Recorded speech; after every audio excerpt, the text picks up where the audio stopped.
गीता 18 के श्लोक नंबर 62 में भगवान स्वयं कह रहे हैं कि अर्जुन उस परमेश्वर की शरण में जा जिसकी कृपा से परम शांति व शाश्वत स्थान अर्थात सतलोक को प्राप्त होगा। वो परमेश्वर कौन है, कहां है, कैसा है, जानने के लिए कृपया अवश्य सुनिए जगत गुरु तत्वदर्शी संत रामपाल जी महाराज के अमृत वचन।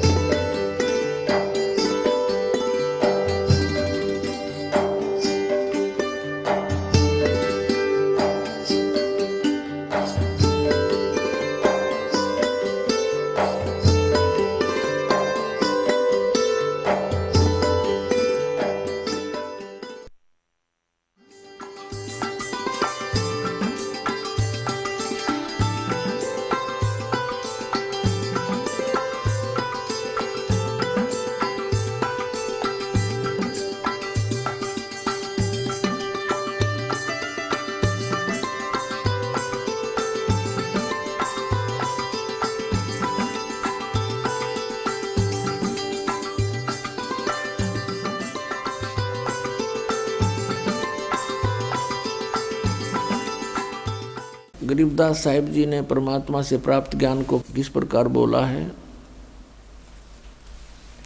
न्योल नाद सुभान गति लड़े भुअंग हमेश जड़ी जान जगदीश है विष नहीं व्याप शेष।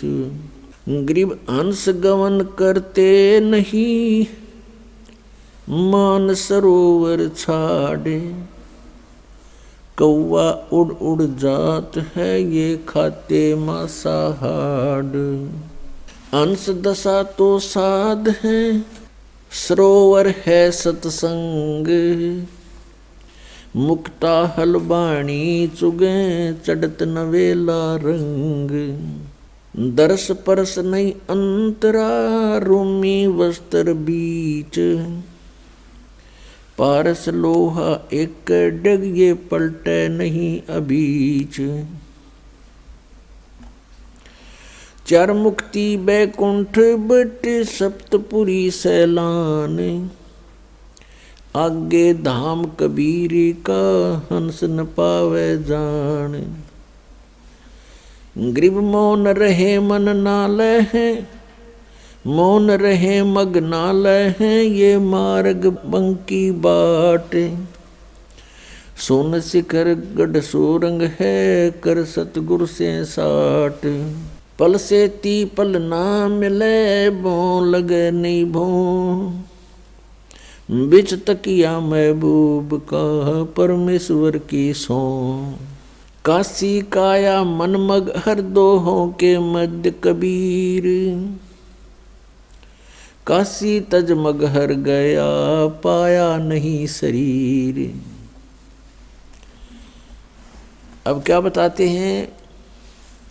न्योल नाद सुबान गति ये लड़े भुअंग हमेश जड़ी जान जगदीश है विष नहीं व्याप शेष। अंश गमन करते नहीं मान सरोवर छाड़ ये कौवा उड़ उड़ जाते हैं वो खाता मांसाहार।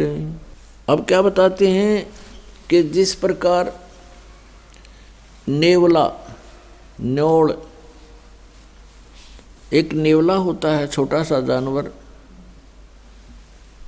करेलिए जैसा उससे थोड़ा तगड़ा होता है चूहे से बड़ा। एक कहते हैं न्योल एक सर्प के साथ युद्ध करता है। सर्प कितना बड़ा होता है 5-5, 6-6 फुट का लंबा और तगड़ा मोटा। और न्योल एक बहुत ही छोटा सा जानवर होता है चूहे जैसा।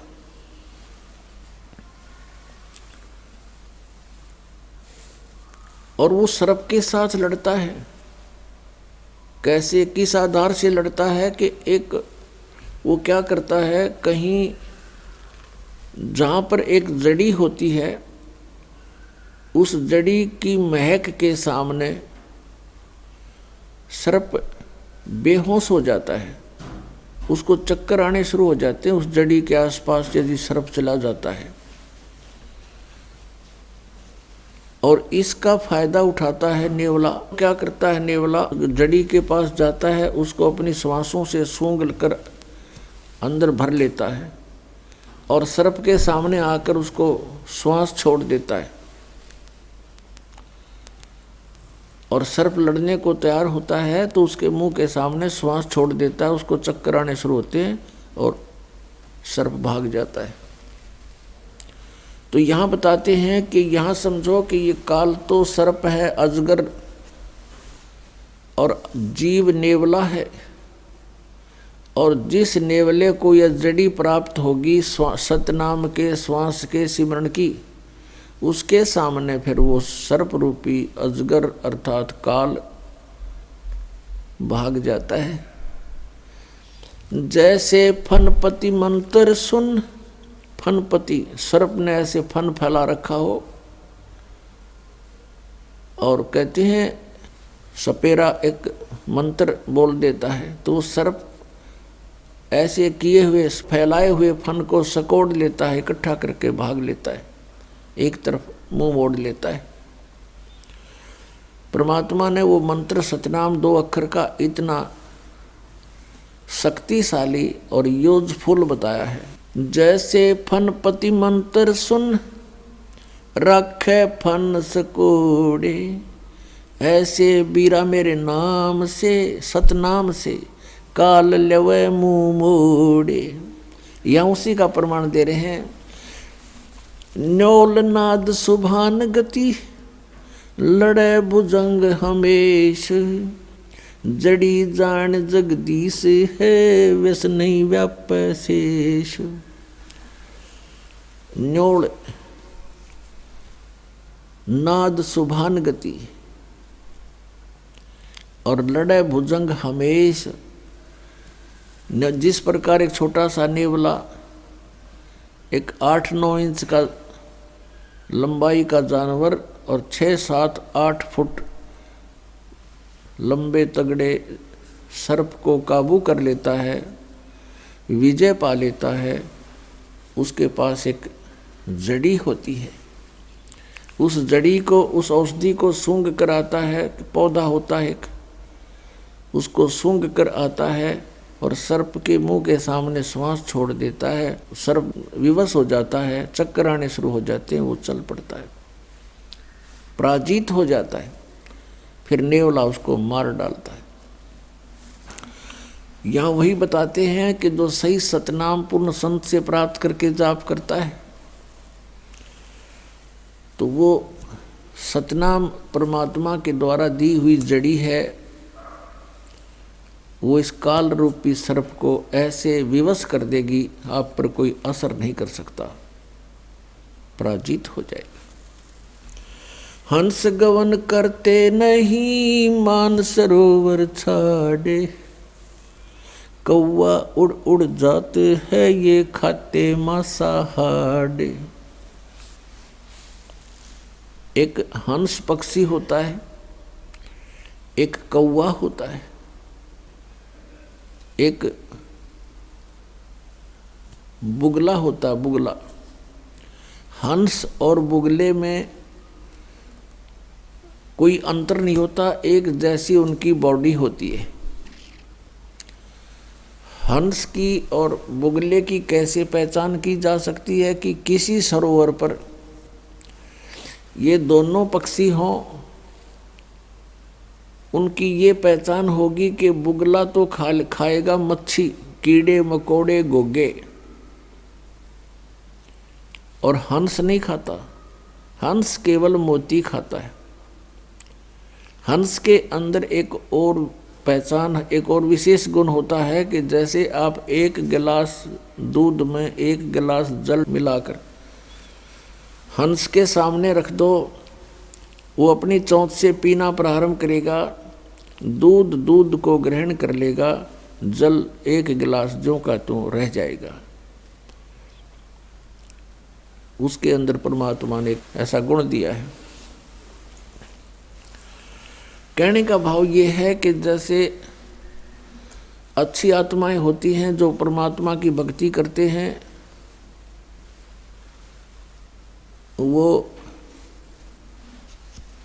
विकार रूपी कीड़े मकोड़े नहीं खाते, जैसे शराब पीना, मांस खाना, अश्लील गाने सुनना और नाचा कूदी करना, बेमतलब के फंड बकवाद करना, ये समझो बुगले के लक्षण हैं। और हंस वो होता जिसने दूध और पानी छान लिया, अलग अलग कर लिया, भले और बुरे को पहचान लिया, कौन परमात्मा है, कौन सा मंत्र है जो मोक्षदायक है, कौन से कर्म हैं जो हमने करने चाहिए, कौन से कर्म ना करने चाहिए। जिस व्यक्ति ने ये दूध और पानी छान लिया, पहचान लिया, अलग अलग जान लिया, वो हंस तुल्य होता है। इसके अतिरिक्त वो बुगले के तुल्य प्राणी होते हैं। कहा कि हंस गवन करते नहीं, मान सरोवर छाड़, और कौवे उड़ उड़ जाते हैं, वो खाते मांसाहार।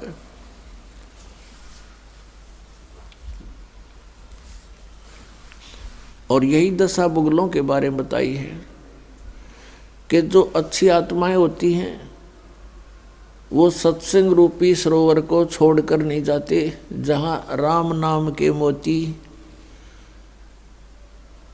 उपलब्ध होते। और जो कौवे जैसे व्यक्ति हैं, बुगले जैसे व्यक्ति हैं, वो उस सरोवर पर नहीं टिक सकते जहाँ पर मच्छी, कीड़े मकोड़े, घोंघे खाने को नहीं मिलते। वो मोती आहार नहीं कर सकते, कर्महीन होते हैं। ये सत्संग रूपी सरोवर में हंस ही रह सकते हैं, क्योंकि यहाँ केवल मोती बखेरे जाते हैं, यहाँ पर बकवाद नहीं होती, या ना कोई अश्लील गाने होते हैं, ना या कोई ऐसा आहार खाद्य पदार्थ होता है, ना कोई चटपटी बकवाद होती है। सिंपल आहार होता है, स्वच्छ आहार होता है, और साथ में उच्च विचार होते हैं। तो उनको हंस ही ग्रहण कर सकते हैं, कौवे नहीं रुक सकते। उनकी आदत बकवाद करने की, मांस खाने की, यानी शराब पीने की है, सिनेमा देखने की है, और माया जोड़न के उनकी एक विशेष प्रवृत्ति होती है। तो वो व्यक्ति सत्संग में नहीं रह सकते, वो यहाँ से तुरंत भाग जाते हैं। अंश दशा तो साध हैं, ये सरोवर है सत्संग, मुक्ता हलबाणी चुगे फिर चढ़े नवेला रंग। हंस दशा तो साधु हैं, साध सोए जो सीधा चाले, बकवाद छोड़ दे साधु है, भक्ति करे, सत भक्ति करे, वो साधु है। कहते हंस जैसी दशा के तो ये संत हैं, भक्त हैं। और ये सरोवर है सत्संग, जहाँ उनको मोती, सतनाम रूपी, सत्संग रूपी मोती प्राप्त कराए जाते हैं। और फिर चढ़त नवेला रंग, जितना अधिक सत्संग सुनोगे उतना ही अधिक आपका भाव भगवान में बनता चला जाएगा। फिर क्या बताते हैं, दरस परस नहीं अंतरा, रोमी वस्त्र बीच, पारस लोहा एक डग, ये पलटे नहीं अभीच। क्या बताते हैं कि यदि सत्संग में भी रहते हैं, आ भी जाते हैं किसी कारण से, किसी के कहने सुनने से, तो वो ऐसे बताए हैं कि जैसे एक पारस पत्थर होता है, उस पारस पत्थर के साथ में अगर लोहे को लगा दिया जाए वो सोना बन जाता है। लगाने का मतलब है उससे ऐसे बिल्कुल टच होना चाहिए, ऐसे टच हो जाए तो सोना बना देता है। और उनके बीच में वो रखा निकट दिखाई देता है, और बीच में जरा सा भी अंतर रह गया, यानी कहते रूमी वस्त्र अंतरा। एक उदाहरण दिया कि बिल्कुल बहुत ही पतले वस्त्र भी की मोटाई जितना भी अंतर बीच में रह गया दोनों के, वो लगते तो ऐसे जैसे बिल्कुल साथ लगे हुए, लेकिन वो सोना नहीं बन रहा क्योंकि उससे वो टच नहीं हो रहा। लगता है जैसे इस बिल्कुल साथ ही खड़ा है, रखा है, बिल्कुल टच हुआ है, लेकिन टच ना होने से अभी वो सोना नहीं बना। तो यहाँ बताते हैं, इसका भावार्थ बताते हैं कि जैसे कोई व्यक्ति सत्संग में आ भी रहा है और फिर सत्संग के उन वचनों को हृदय में उतार नहीं रहा, तो वो सत्संग बच्चे आता भी रहे उसके असर नहीं होगा, क्योंकि वो अभी मिला नहीं है। तो यहाँ बताते हैं कि दर्श परस नहीं अंतरा, रूमी वस्त्र बीच, और पारस लोहा एक के डिग, पर पलटत नहीं अबीच। अब जैसे किसी ने उपदेश भी ले रखा है, श्रद्धा है नहीं गुरुदेव के प्रति, तो वो रह अवश्य साथ रहा है, लेकिन वो मिला नहीं है। जैसे परमात्मा अपने नित्य में पढ़ते हो, बिन सतगुर मिले मोहे ना पावे, और वैसे मिले कैसे कि सतगुरु के साथ एक रस नहीं होता, तब तक परमात्मा प्राप्ति नहीं होती। सतगुरु तो मिला हुआ है, नाम भी मिला हुआ है, हृदय में जगह है नहीं तो मालिक प्राप्ति नहीं हो सकती। भाव ये है कहने का, काया काशी मन में घर, दोहूं के मध्य कबीर, काशी तजमग हर गए, पाया नहीं शरीर। श्वेत वर्ण शुभ रंग है, नगरी अकल अमान, तन मन की तो गम नहीं, निज मन का स्थान। निज मन ऊपर परम पद, राग रूप धर्म धीर, दूजे को तो गम नहीं, तावा मैल कबीर। निज मन सेती मन हुआ, मन सेती तन देहे, देही में कछु ना हुआ तो नाहक लाई खे। बेरा साटे बेचिया बैरागर सुल्तान, मालन को जाना नहीं, बेबुद्धि खेचा तान। शेर बेर पलड़ चढ़े, एक पड़ा भोमाही, मालन और सुल्तान को हलकारे ले जाही। 2.5 लाख की पावड़ी, 1 पैसे का बेर, देख अदम सुल्तान को कैसे डारी मेर। 9 लख नानक नाद में, 10 लख गोरख तीर, लाख दत्त संगी सदा, चरणों चरच कबीर। 9 लख नानक नाद में, 10 लख गोरख पासे, अंत संत पद में मेले, ये करोड़ तेरे रविदास। रामानंद से लक्ष गुरु, तारे सिसके भाए, चेलों की गिनती नहीं, जो पद में रहे समाये। फिर पांडवों की यज्ञ में, शंख पचायन टेरी, 12 कोट पंडित जहाँ, पड़ी सबन की मेरे। करी कृष्ण भगवान को चरणामृत सो प्रीत, शंख पचायन जब बजा, लिया द्रौपदी सीत। 12 कोट पंडित जहाँ, और ब्रह्मा विष्णु महेश, चरण लिए जगदीश को, जिसको रटता शेष। वाल्मीकि के बाल समय, नाही तीनों लोक, सुर नर मुनिजन कृष्ण सुधिये, पंडों पाई पोख। 100 करोड़ बानी कही, पहले चोले चावे, दूजे चोले कृष्ण को, लिए साध के पाव। कथा रामायण रस भरी, आगम अगम अगाध, वाल्मीकि के चरण को सब ही चर्चा साध। गरुड़ बोध बेदी रचिए राम कृष्ण हैरान।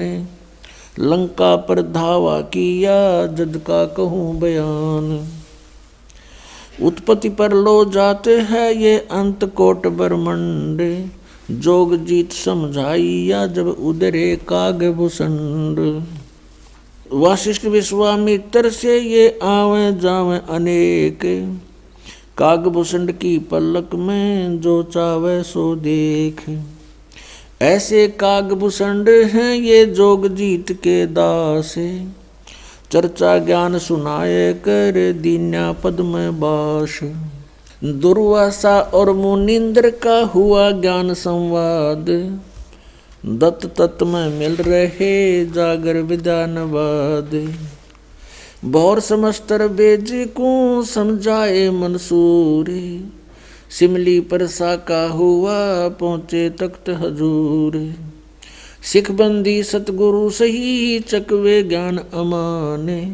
शीश कटा मंसूर का फेर दिया जद्दान। दीन दयाल मिले सुल्ताने को बलक बुखार बादशाही। 18 लाख तुरा तजा पर से अलख अलाई। अब इसमें क्या बताना चाहा है आदरणीय गरीबदास साहिब जी ने कि 9 लाख नानक नाद में और 10 लाख गोरख तीर। लाख दत्त संगी सदा चरणों चरच कबीर। नानक साहब जी जैसी पुण्यात्माओं कहते हैं लाखों की संख्या में पार कर दी। और 10 लाख गोरख तीर। गोरख जैसे सिद्ध पुरुष जो यहाँ एक छोटी सी सिद्धि प्राप्त करके प्रभुता को प्राप्त था, कहते इसे 10 लाख परमात्मा के को ने पार किए जो ऐसी ही भूल में भटक रहे थे। लाख दत्त संगी सदा चरणों चरच कबीर। दत्तात्रेय जैसे भी लाखों पुण्यात्माओं को परमात्मा कबीर जी ने पार किया सत भक्ति देकर। फिर बताया कि रामानंद से लक्ष गुरु तारे सिसके भाई और चेलों की गिनती नहीं जो पद में रहे समाये। रामानंद जी जैसे लक्ष गुरु यानी लाखों गुरु तार दिए। उनको शिष्य बनकर उनका परमेश्वर रामानंद जी के शिष्य बन करके उनको सतमार्ग समझाया। और गुरु मर्यादा बनाए रखने के लिए अति आवश्यक जाना, इसलिए उन्होंने रामानंद जी को गुरु बना करके ये मर्यादा कायम रखी कि गुरु बिन माला फेरते, गुरु बिन देते दान, गुरु बिन दोनों निष्फल हैं चाहे पूछो वेद पुराण। अब क्या बताया है, काया काशी मन मघर दोहों के मध्य कबीर और काशी तज मघर गए पाया नहीं शरीर। पुण्यात्माओं अज्ञान को हटाने के लिए परमात्मा स्वयं आते हैं और वो एक तत्वदर्शी संत की भूमिका करते हैं, यानी तत्व ज्ञान प्रचार करते हैं। अच्छी आत्मा को मिलते हैं, उनको अपने सामर्थ्य से परिचित कराते हैं। ये विधान है परमात्मा का। एक रामानंद नाम के बहुत बड़े विद्वान माने जाते थे, पंडित जी थे। चारों वेदों के, गीता के, 18 पुराणों के वो मर्मज्ञ माने जाते थे। और उन्होंने आकर के वहाँ बनारस में अपना, काशी में अपना डेरा स्थापित किया और 1400 ऋषि बनाए प्रचारक। वो प्रचार किया करते थे। और स्वामी रामानंद जी ये विष्णु जी के उपासक थे। श्री विष्णु जी को वो इष्ट मानते थे, गीता और वेदों का प्रचार करते थे, 18 पुराणों को वो एक विशेष ग्रंथ मानते थे। वेदों के तुल्य मानते थे।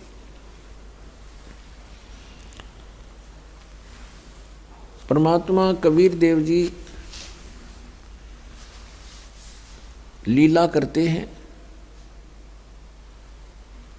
वेदों में परमात्मा की ये लीला वर्णित है कि वो भगवान जो परम अक्षर ब्रह्म है ऐसी लीलाएं करते हैं।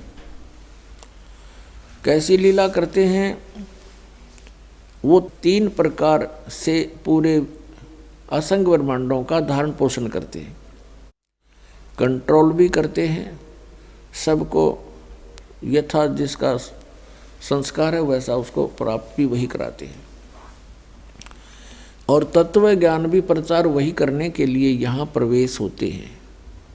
श्रीमद् भगवत गीता अध्याय 15 के श्लोक 16 और 17 में 3 पुरुष बताए हैं, एक सरपुरुष, एक अक्षर पुरुष। सरपुरुष तो ये 21 ब्रह्मांड का स्वामी है जिसे ब्रह्म कहते हैं, और अक्षर पुरुष है ये 7 संग ब्रह्मांड का स्वामी है, ये कुल का मालिक नहीं है। और 17वें श्लोक में 15वें अध्याय के गीता जी में कहा है कि उत्तम पुरुष तु अन्य परमात्मा इति उदाहरते, यह लोग तरम आविश्य विभर्ति अवय ईश्वर है।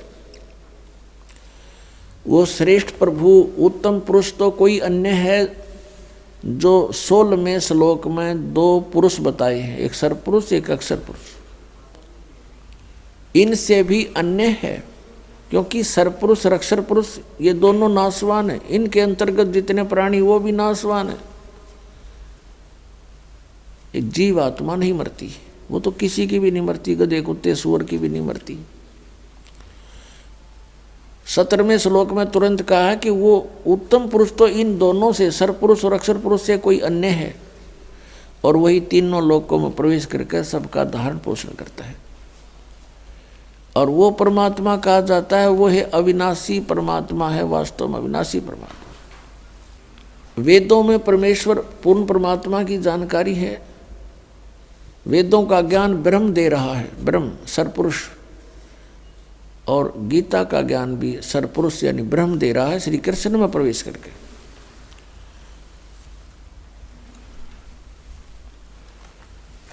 और इस बात से अपरिचित थे कौन? स्वामी रामानंद जी। वो श्री विष्णु को सर्वेश्वर, महेश्वर, मृत्युंजय, कालज्ञ माना करते थे। ऋग्वेद मंडल नंबर 9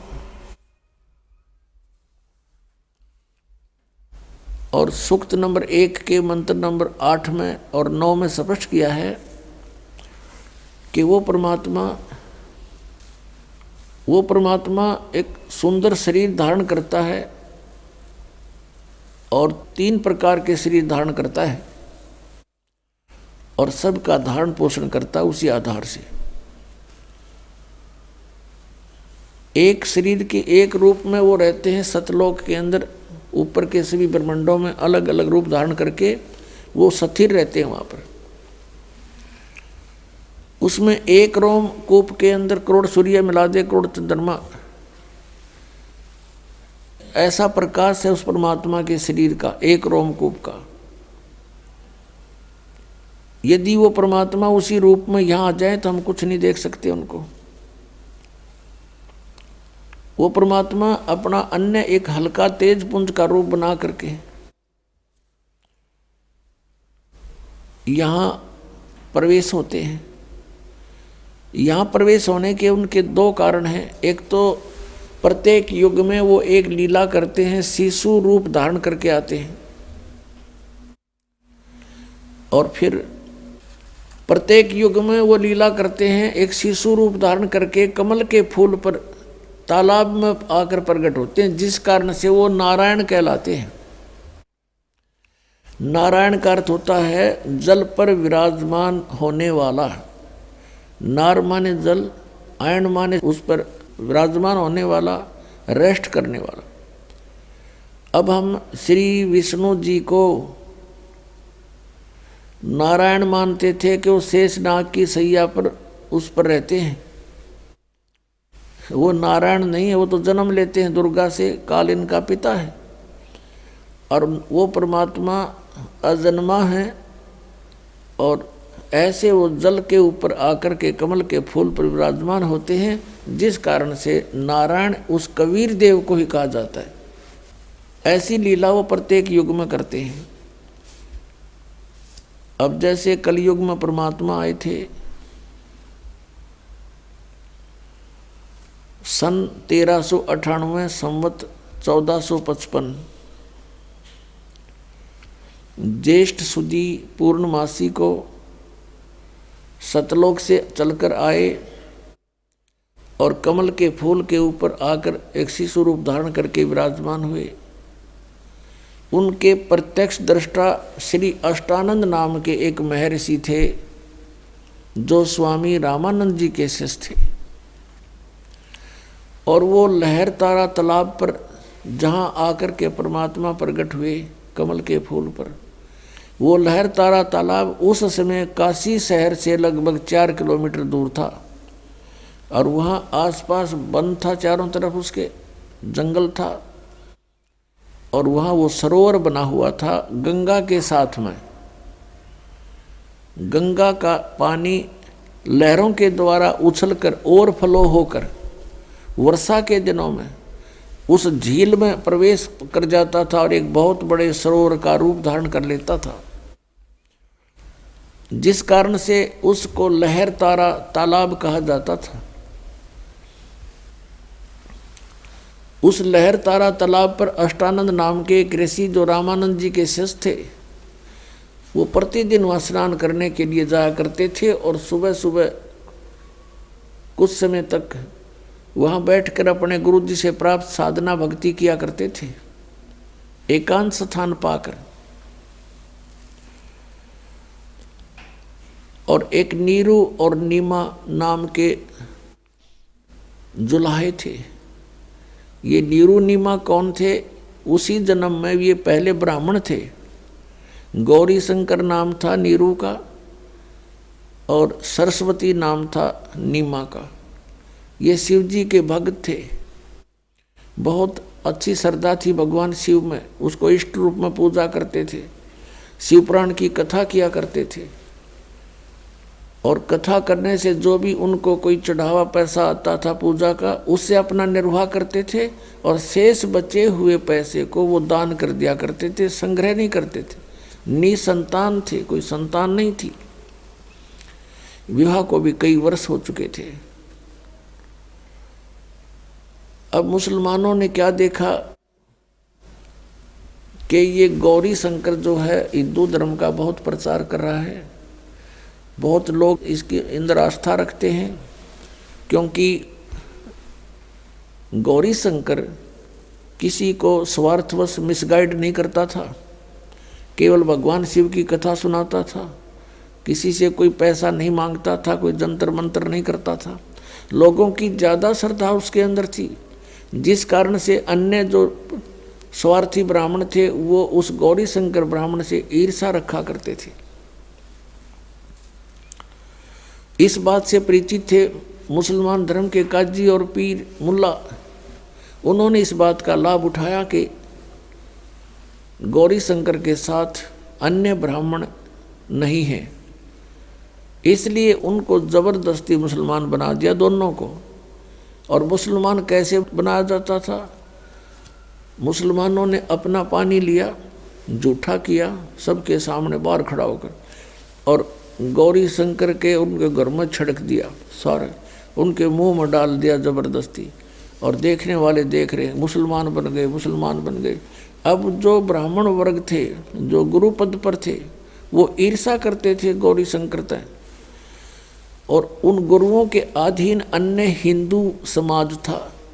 उन गुरुओं ने, ब्राह्मणों ने सब जगह बोल दिया कि गौरी शंकर जो है मुसलमान बन गया, ब्राह्मण नहीं रहा, वहाँ मत जाना अब। और गौरी शंकर को और सरस्वती को गंगा में स्नान करना भी बंद कर दिया, विशेष स्थान पर, घाट पर, जहाँ सभी स्नान करने जाते थे। और मुसलमानों ने उनका नाम, गौरी शंकर का नाम रख दिया नूर अली, और सरस्वती का नाम रख दिया नियामत। फिर जैसे उसको अपभ्रंश करके बोलते हैं, नूर अली को तो नीरू कहने लगे, नियामत को नीमा, ऐसे बोलने लगे। अब वो गंगा में स्नान नहीं कर सकते थे और प्रतिदिन स्नान करना उनका अपना एक निजी कर्तव्य था। वो स्नान करके ही अपना कोई साधना किया करते थे। अब भले ही मुसलमान बन गए थे लेकिन क्रियाएं वो छोड़ नहीं पा रहे थे मन से। और स्नान करने के लिए उन्होंने स्थान देखा, वो लहर तारा तालाब जो काफ़ी दूर है और उसमें गंगा का जल ही लहरों के द्वारा उछल कर आता था। तो प्रतिदिन दोनों के दोनों वहाँ स्नान करने लहर तारा तालाब पर जाते थे, वहाँ स्नान कर कर आते थे। फिर अपना कोई जैसे मुसलमान रीति से भी उन्होंने करना पड़ता था, लेकिन अंदर से भगवान शंकर को भूल नहीं रहे थे। जिस दिन यानी ज्येष्ठ सुदी पूर्णमासी को संवत 1455 और सन 1398 को परमात्मा सतलोक से चलकर आए, उनका बहुत सुंदर तेज था, बहुत तेज था। और ऊपर से प्रकाश का गोला सा आता नजर आया किसको? अष्टानंद ऋषि को, जो स्नान करके उस लहर तारा तालाब में अपनी साधना करने की तैयारी कर रहा था। उसने देखा कि बहुत तेज प्रकाश का एक तारा सा टूटा आकाश से और बहुत गति से नीचे को आया। उसकी आंखें चुंधी आ गई, आंखें बंद हो गई अष्टानंद की उस तेज के सामने। पहले तो प्रकाश का गोला दिखाई देता था, आंखें बंद करी तो क्या देखा कि जैसे उसमें एक शिशु रूप है, बालक का नवजात शिशु रूप दिखाई दिया। जैसे हम सूर्य की ओर देखते हैं तो सूर्य की तरफ देखने के बाद हम फिर आंखें बंद कर लेते हैं तो हमें सूर्य का प्रकाश नहीं दिखाई देता, प्रकाश रहित उसका आकार दिखाई देता है। यही दशा उस अष्टानंद ऋषि की हुई। जब उसकी आंखें उस नूर को सहन नहीं कर सकी, बंद हुई, तो क्या देखा कि एक शिशु रूप है इसके अंदर। दोबारा आंखें खोली तो क्या देखा कि लहर तारा तालाब में एक कोने में वो प्रकाश सिमट गया, आगे उसको कुछ दिखाई नहीं दिया। अब वो उठकर चल पड़ा अपने गुरु रामानंद जी के पास, ये जानने के लिए कि आज मैंने ये क्या देखा, ये कोई मेरी भक्ति की उपलब्धि है या कोई मुझे भ्रम लगा है। स्वामी रामानंद जी के पास जाकर अष्टानंद जी ने प्रश्न किया कि हे गुरुदेव, आज मैंने एक अनोखा प्रकाश देखा, अद्भुत प्रकाश देखा। ऊपर से जैसे तारा सा टूटता है से नीचे को आया, इतनी गति से आ रहा था कि मैं वर्णन नहीं कर सकता, और मेरी आंखें उसको सहन नहीं कर सकी गुरुदेव। और जो ही मैंने आंखें बंद की तो उसके अंदर एक शिशु रूप दिखाई दिया, बच्चा, नवजात शिशु। और फिर आंखें खोली तो क्या देखा कि वो प्रकाश से एक बार तो पूरे लहर तारा तालाब को उसने चमका दिया और एकदम समाप्त हो गया, जैसे एक कोने में सिमट गया हो। अब जैसा भी स्वामी रामानंद जी को ज्ञान था, उसने अपने शिष्य का समाधान किया शंका का कि बेटा, उस शिष्य ने पूछा था कि स्वामी जी, ये मेरी कोई भक्ति की उपलब्धि है या मुझे कोई भ्रम लगा है? स्वामी रामानंद जी ने बताया कि बेटा, जब अवतार लोग आते हैं ऊपर से किसी लोक से, तो उनकी ऐसी ही स्थिति होती है, तारा सा टूटता है और फिर वो यहाँ आकर के आपने जो देखा नवजात शिशु, तो वो किसी माँ के गर्भ में स्थापित होंगे, वहाँ से जन्म ले करके या कोई लीला करेंगे अपनी। अब जैसा ज्ञान था उस महर्षि रामानंद जी ने अपने शिष्य की शंका का समाधान कर दिया और शिष्य संतुष्ट हुआ। अब इनको इतना ही ज्ञान है कि जितने भी अवतार आए हैं, श्री राम, श्री कृष्ण और भी जितने ये 9 और 24 अवतार मानते हैं, सभी माँ से ही उत्पन्न हुए हैं। लेकिन वो अवतार जो लहर तारा तालाब पर कमल के फूल पर आया है, वो किसी माँ से जन्म नहीं लेता, वो अजन्मा है, वो स्वयंभू हैं, वो परिभू हैं, स्वयंभू हैं। उनका शरीर शुक्रम अकायम ऐसनाविरम, उस परमात्मा का शरीर माता पिता के योग से बनी उन बीज शक्ति से नहीं होता, और उनके शरीर में नाड़ी तंत्र नहीं है। इसलिए यजुर्वेद अध्याय नंबर 40 के मंत्र 8 में कहा है कि सप्रियागात, वो सबसे प्रथम देहधारी और सबसे पहला प्रगट पुरुष है। और शुक्रम अकायम कबीर मनीषी, वो कबीर देव, कबीर विद्वान, सर्वज्ञ, मनीषी माने सर्वज्ञ और कबीर माने कबीर देव, वो कबीर देव कबीर साहब सर्वज्ञ है। और शुक्रम अकायम ऐसनाविरम अवर्णम और अपाप विद्यम स्वयंभू परिभू। अब यहाँ पर ये जो निराकार मानने वाले हैं अज्ञान आधार से, इस यजुर्वेद अध्याय नंबर 40 के मंत्र 8 के केवल इस वर्ड को साथ ले लेते हैं अकायम, कि वो काया रहित है, उसकी काया नहीं है। ऐसनाविरम, अभी न कोई पूछने वाला हो ऐसनाविरम कहने की जरूर क्या थी, एक अकायम शब्द लिख दिया बस सफिशिएंट था। अगर भगवान निराकार है, काया रहित है, अकायम शब्द ही पर्याप्त था। इसमें स्पष्ट किया है कि शुक्रम अकायम, शुक्र माने शक्ति, बीज शक्ति पुरुष की। कहते माँ के संयोग से शुक्र से बनी हुई उसकी काया नहीं है। और वो स्वयंभू क्यों बोला? स्वयंभू, स्वयं प्रकट होने वाला। और परिभू, सबसे प्रथम प्रगट पुरुष परमात्मा, सबसे पहला वर्तमान। तो यहाँ पर असनाविरम का अर्थ इसलिए है कि उस मालिक का शरीर है लेकिन उसमें नाड़ी तंत्र नहीं है, वो एक तत्व से बना हुआ है। तो इस प्रकार हमने परमात्मा को पहचानना है। अब रामानंद जी को जैसा ज्ञान था उसने अपने शेष का समाधान कर दिया।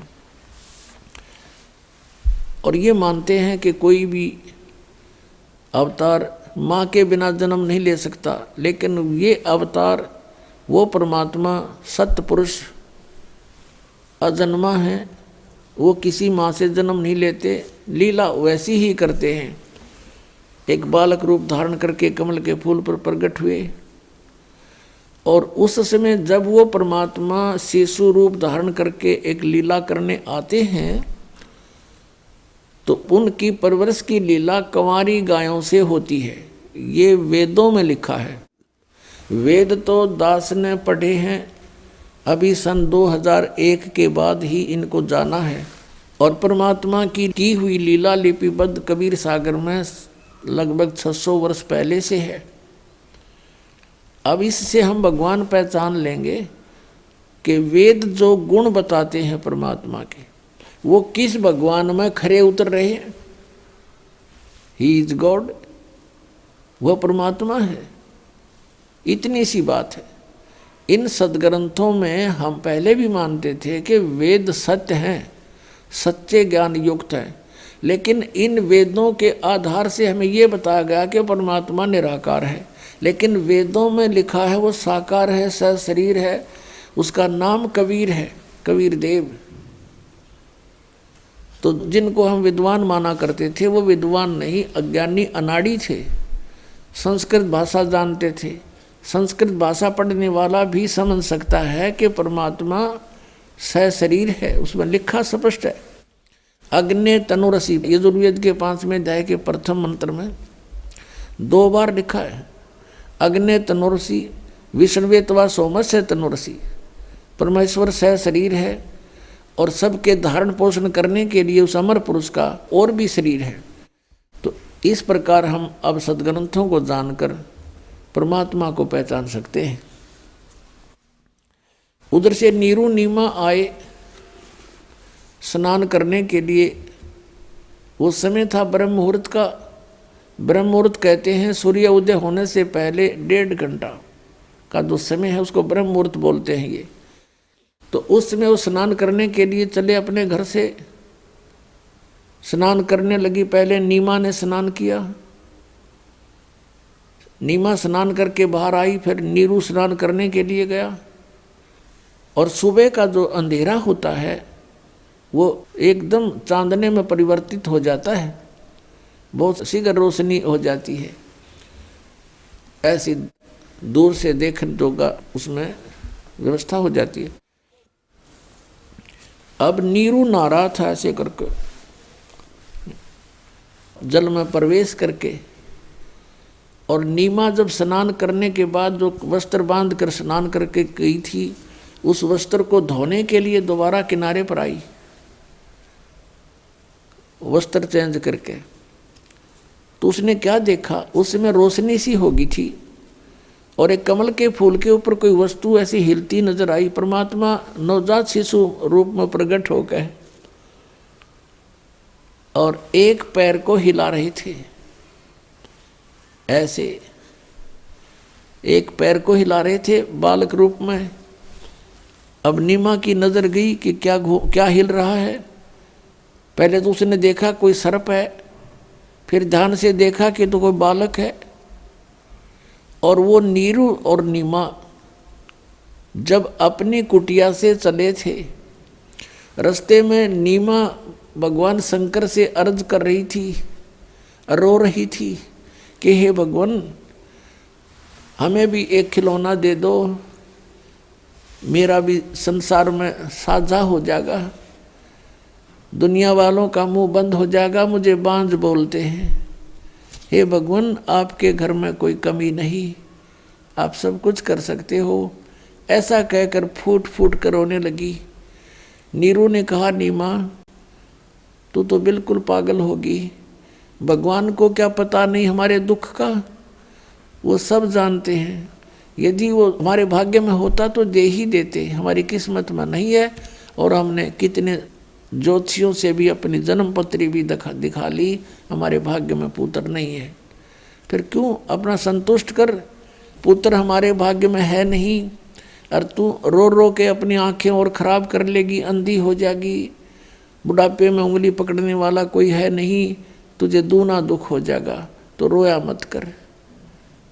अब नीरू अपनी पत्नी नीमा को ऐसे सांत्वना देता हुआ वहाँ लहरतारा तालाब पर पहुँच गए थे। अब वो क्या देख रही है कि कमल के फूल पर एक बालक है, उसका पति सरोवर में स्नान कर रहा है। नीरू तब उसने कहा कि देखियो जी, कमल के फूल पर बालक है, कमल के फूल पर बालक है। अब नीरू दुखी आत्मा से कह रहा है, दुखी हृदय से, और स्नान भी कर रहा है से पानी डाल डाल कर। कहने लगे, नीमा तू मानती नहीं मेरी बात को, तू पागल हो चुकी है, अब कति मेंटल होली, तुझे जल में भी बच्चे दिखाई देने लगे। हे परमात्मा, इसको सद्बुद्धि दो। अब नीमा कहती है फिर जोर से कि देखियो जी देखियो, सचमुच देखना बच्चा डूब गया। अब उसने देखा कि किस प्रकार बोल रही है, जिधर वो संकेत कर रही थी उधर ध्यान किया, देखा कमल के फूल पर एक नवजात शिशु सचमुच लेटा हुआ। अब नीरू ने आओ देखा ना ताओ देखा कि कई बालक डूब ना जा, फटाफट कमल के फूल सहित तोड़ के और उठा लिया। अब परमात्मा जब कमल के फूल पर दिखाई दिए तो नीरू ने कमल का फूल समेत तोड़ करके अपनी पत्नी नीमा को थमा दिया। यह आप चित्र में देख रहे हैं। अब नीमा उस बालक को प्राप्त करके और 100 शुक्र मना रही है अपने भगवान शंकर के। वो भले ही मुसलमान बन गए थे, लेकिन हृदय से भगवान शंकर को वो भूल नहीं पा रहे थे।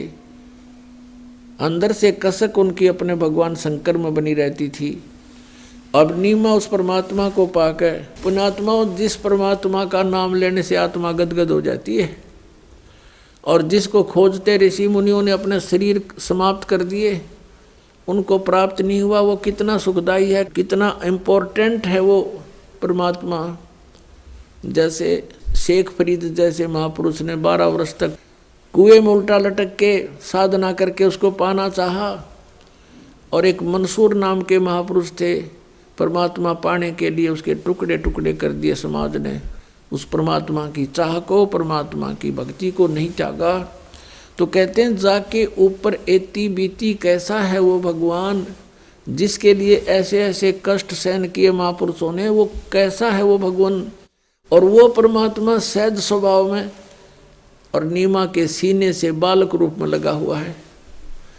पुण्यात्मा एक स्वभाव होता है, जैसे चंदन का पेड़ में उसमें ठंड होती है, बर्फ के अंदर स्वभाव है उसका ठंडा करने का, शीतल स्वभाव होता है, ऐसा ही परमात्मा का गुण है। अब वो परमात्मा जिसमें वो गुण है कि जो जिसके साथ रहे उसके सभी दुखों का को दूर कर देता है, उसके शरीर के कष्ट को भी दूर कर देता है, और एकदम उसको एक अलग सा आभास होता है। अब उस परमात्मा को चरणों गोदी में लेकर के वो माई कभी बच्चे की तरह उसका मुंह से चूम चूम कर प्यार कर रही है, कभी सीने से लगा रही है और शुक्र मना रही है शंकर भगवान का। परमात्मा गोदी में और महिमा शंकर भगवान की हम न्यों भूल गए, हम ऐसे विचलित हैं। यहाँ गरीबदास साहब जी कहते हैं जगत का पेखना पेखा और धनी का नाम ना लेखा।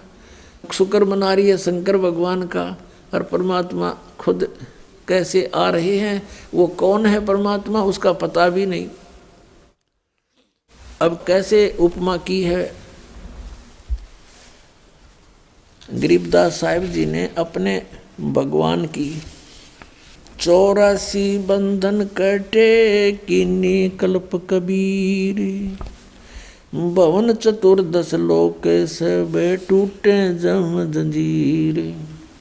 84 बंधन कटे कीनी कल्प कबीर, भवन चतुर्दश लोक सब ये टूटे जम जंजीर। अंत कोट ब्रह्मांड में बंदी छोड़ कहाए, सो तो एक कबीर हैं जननी जने नमाए। शब्द स्वरूपी साहेब दनी शब्द सेंद सब माही, बाहर भीतर रम रहा जहाँ तहाँ सब ठाही। जल थर पृथ्वी गगन में वो बाहर भीतर एक, पूर्ण ब्रह्म कबीर हैं अवगत पुरुष अलेख। सेवक होकर उतरे इस पृथ्वी के माही, जीव उदाहरण जगत गुरु बार बार बल जाही। पुण्यात्माओं, जैसे तुलसीदास जी ने लाखों वर्ष पहले की घटी हुई घटना रामायण को अपनी चौपाइयों के माध्यम से पुनः ज्यों का त्यों अंकित कर दिया, क्योंकि उनकी दिव्य दृष्टि खुल गई थी। और इधर से आदरणीय गरीबदास साहिब जी को परमात्मा स्वयं लेकर के सतलोक गए, सब ब्रह्मांड दिखाए, ब्रह्मा विष्णु महेश के लोक दिखाए, और फिर वो ज्ञान उनके हृदय में भर दिया और उनकी दिव्य दृष्टि ऑन कर दी। आदरणीय गरीबदास साहिब जी की भी दिव्य दृष्टि ऑन कर दी, उनकी भी दिव्य दृष्टि खुल गई थी। अब यहाँ दिव्य दृष्टियों का भी अपनी अक्षमता होती है, दिव्य दृष्टियों की। अब जैसे एक सूक्ष्मदर्शी जिसको दूरबीन बोलते हैं, उनकी एक रेंज होती है, क्षमता होती है कि कहाँ तक देख सकते हैं।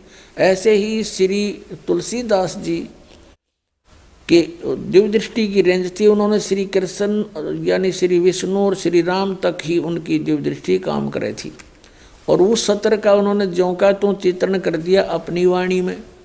ऐसे आदरणीय गरीबदास साहिब जी की दिव्य दृष्टि और आल काम करे थी, परमात्मा पूर्ण ब्रह्म की दी हुई थी, उसकी क्षमता ज़्यादा थी।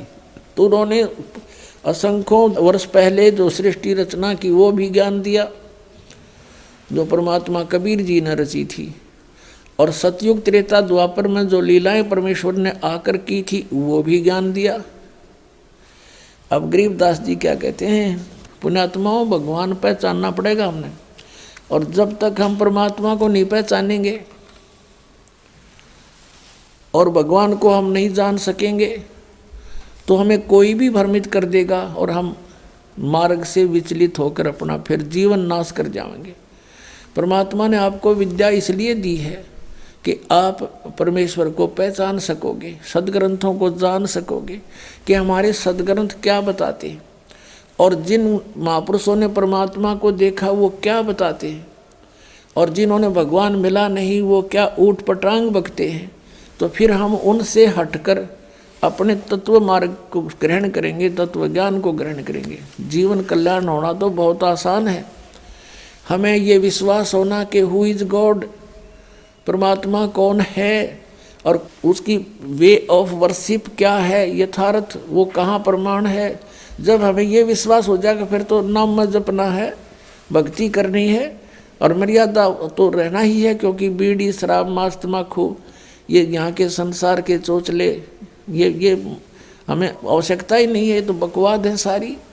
तो इनको तो अपने आप ही छोड़ना पड़ेगा। और जो अन्य उपासना हम करते थे वो गीता में मना है कि शास्त्र विधि को त्याग कर जो मनमाना आचरण करते हैं उनको न तो सुख हो, न उनको कोई सिद्धि प्राप्त हो, न उनकी गति हो, फिर किस लिए भक्ति करते हैं? इन तीनों वस्तुओं के लिए भक्ति करते हैं। तो श्री गीता जी में ना तो कितना तीर्थ पर जान का संकेत, आदेश, प्रावधान, और ना हरे कृष्ण हरे राम राधे राधे मिला श्याम, ये कोई मंत्र नहीं। तो ये जो साधना, ये मंत्र, ये सब व्यर्थ है। श्राद्ध निकालना गीता मना कर रखा। 9वें अध्याय के 25वें श्लोक में कहा कि अर्जुन भूत पूजने वाले भूत बनेंगे। ये श्राद्ध निकालना, अस्थि उठाना, जल प्रवाह करके आना, ये सारे जो है ना भूत पूजा है।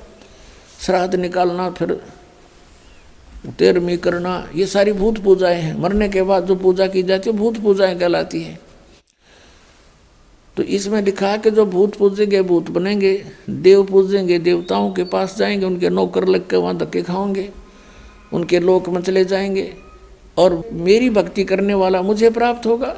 तो कहने का भाव ये है कि गीता जी में श्राद्धों को मना किया है, तीर्थ व्रतों का उसमें कति उल्लेख नहीं, बल्कि 6ठे अध्याय के 16वें श्लोक में व्रत करने वालों के लिए भी मना किया है। उसमें कहा कि अर्जुन ये योग यानी भक्ति न तो अधिक खाने वाले की और न बिल्कुल ना खाने वाले की, बिल्कुल ना खाना व्रत रखना, और ना घना जागने वाले की और ना घना सोने वाले की, ये कभी सफल नहीं होती।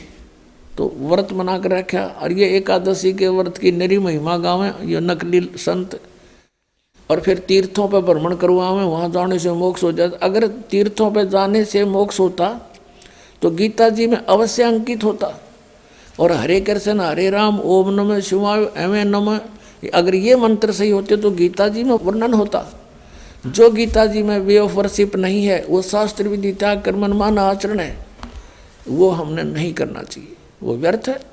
फिर भगवान को पाना बहुत आसान। गीता जी में कहा कि मेरी भक्ति करनी है तो ओम इति एकाक्षरम ब्रह्म व्यवहारण मामनुस्मरण ये पर्याति तो जन्देहम सयाति परमाम गतिम, 8वें अध्याय के 13वें श्लोक।